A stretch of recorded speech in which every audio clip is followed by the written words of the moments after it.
नमस्कार, जय जगन्नाथ। भिडियोटी को पसंद आसले लाइक करूँ, शेयर करूँ, सब्सक्राइब करूँ और भिडियोटी को लास्ट जाए देखते।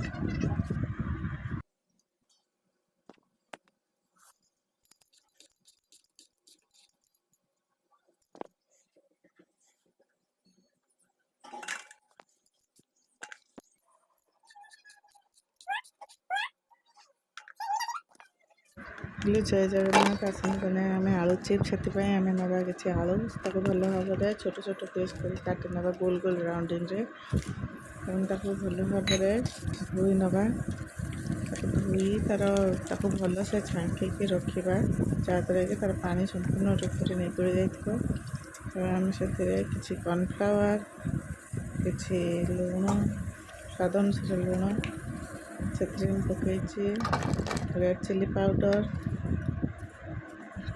टिके गरम मसला जीरा पाउडर पकईकि भल भाव में गोल नवा। आपन चाहिए मसला देपारे मुझे मसला ऐड करना भल भाव में मिक्स करी गोल रखिने